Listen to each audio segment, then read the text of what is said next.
This is Mary Tillotson. And this is Steve Ember with The Making of a Nation, a VOA special English program about the history of the United States. Today we continue telling about Bill Clinton, America's 42nd president.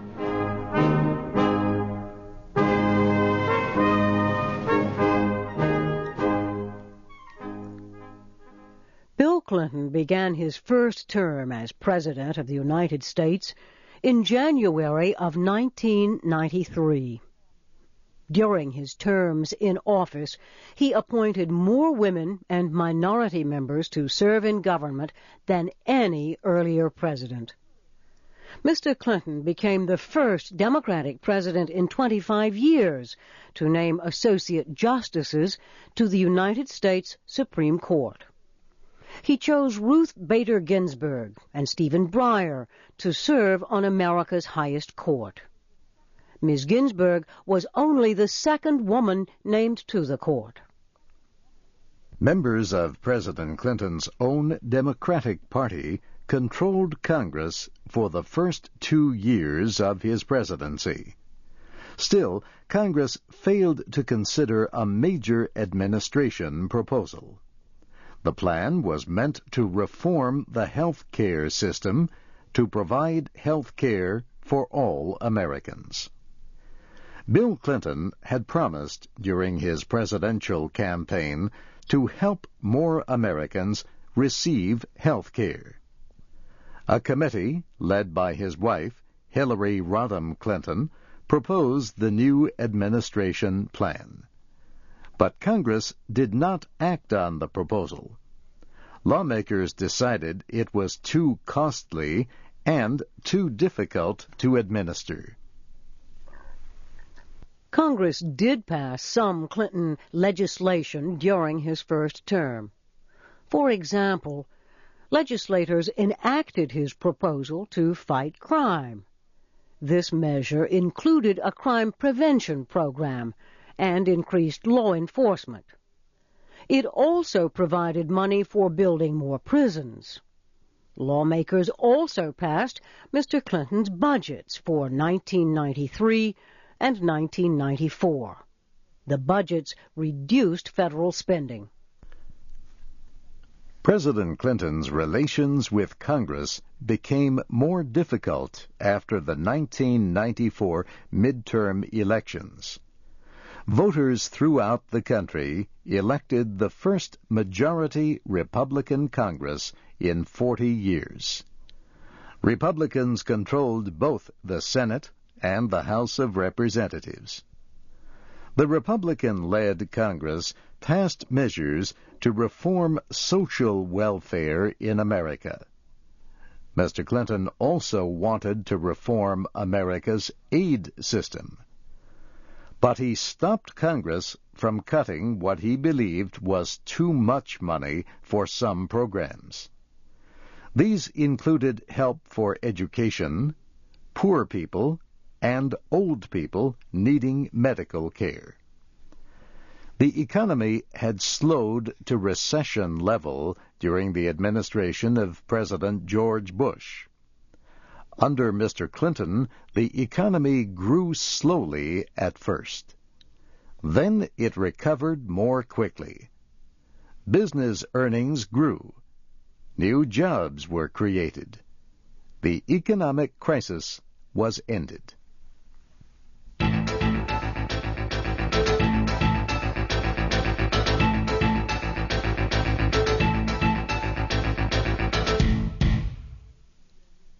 Mr. Clinton had to deal with terrorism against the United States very early in his presidency. On February 26, 1993, Islamic terrorists attacked the World Trade Center in New York City. They placed explosives in a car parked under the building. The huge explosion killed 6 people. More than 1,000 others were injured. Repair of the damaged building cost millions of dollars. The government later captured and tried the bombers. Terrorism again struck the United States in 1995. On April 19th, a dissident American former soldier placed explosives that destroyed the Murrah Federal Building in Oklahoma City, Oklahoma. 168 people died in the bombing. It was the most serious incident of terrorism on home territory in United States history. The bomber, Timothy McVeigh, was captured soon after the explosion. Another former soldier also was seized later in connection with the bombing. Many Americans praised Mr. Clinton for the way he led the nation after this tragedy. President Bill Clinton also had to deal with a number of foreign relations crises. For example, President Bush had sent American troops to Somalia in 1992. The troops were taking food to thousands of starving Somalis. The people were suffering because of lack of rain and a civil war. Fighting among ethnic groups was preventing the people from receiving food and other aid supplies. Then the United Nations took control of the aid efforts. President Clinton made American soldiers part of the UN force. In 1993, 18 American soldiers were killed in Mogadishu. They died in a battle with supporters of a local group leader. Mr. Clinton ordered American troops to leave Somalia after Congress demanded their withdrawal. American foreign policy was more successful in other areas. For example, President Clinton helped return the first democratically elected leader of Haiti to office. In 1991, military officers in Haiti had ousted President Jean-Bertrand Aristide. The new rulers established a military dictatorship. Thousands of Haitian refugees tried to flee to the United States by boat. In 1994, President Clinton threatened to use military force against the dictators if they did not let President Aristide return to power.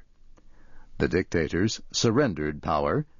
Mr. Aristide again became president of Haiti.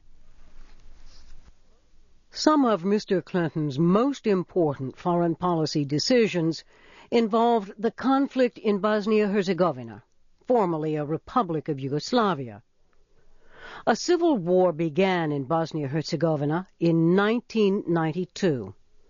Bosnian Serb rebels were trying to oust the mainly Muslim government. The United Nations sent peacekeepers to Bosnia.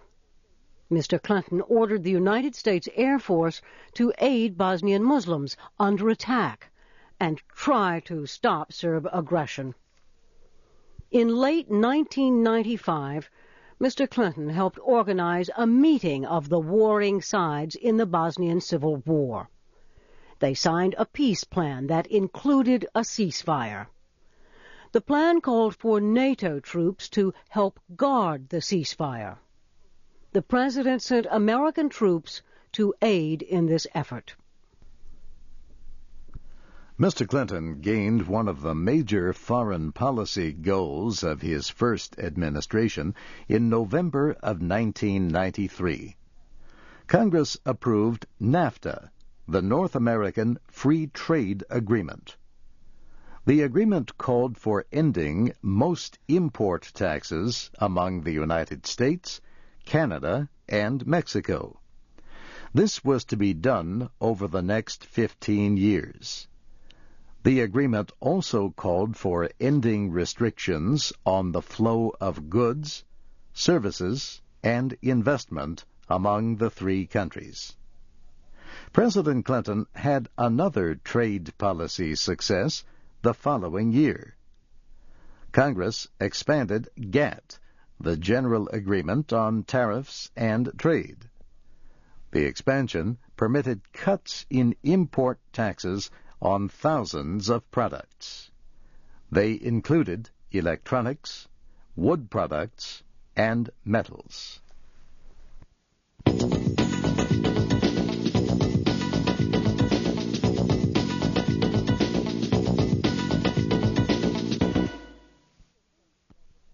While Mr. Clinton led the nation, he also had to defend his past. In the late 1970s, Mr. and Mrs. Clinton had invested in the Whitewater Development Corporation in Arkansas. By the time Bill Clinton became president, others involved with this company were in legal trouble. Critics said President Clinton also had acted illegally. One accuser was a former judge in Little Rock, Arkansas. He owned a savings and loan company that received federal money. This man said Bill Clinton had secretly pressured him to make illegal loans to help the Whitewater Company. President Clinton denied the accusation. Some people suspected that Hillary Rodham Clinton was responsible for wrongdoing years earlier when she was working as a lawyer in Little Rock, Arkansas. In January 1994, Mr. Clinton asked Attorney General Janet Reno to appoint a lawyer to lead an independent investigation of the Clintons' activities. She named Robert Fisk, a Republican. But critics charged that Mr. Fisk was too friendly to the Clinton administration. In August, 3 federal judges replaced him with lawyer Kenneth Starr, also a Republican. Some Americans expressed anger at the president about the Whitewater case. Others dismissed the accusations as political attacks. Opinion studies in spring and summer of 1996 showed that many Americans would vote to re-elect their president in November. They said they wanted Bill Clinton to serve as president for 4 more years.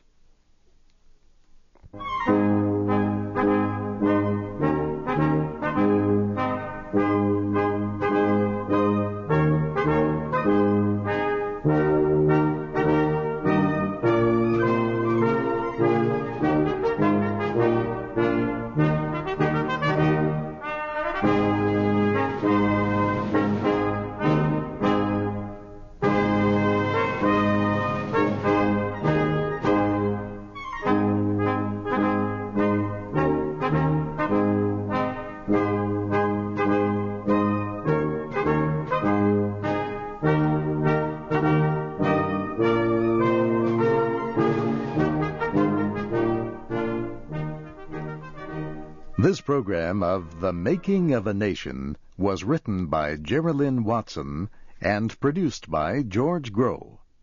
Our studio engineer was Jim Harmon. This is Steve Ember. And this is Mary Tillotson.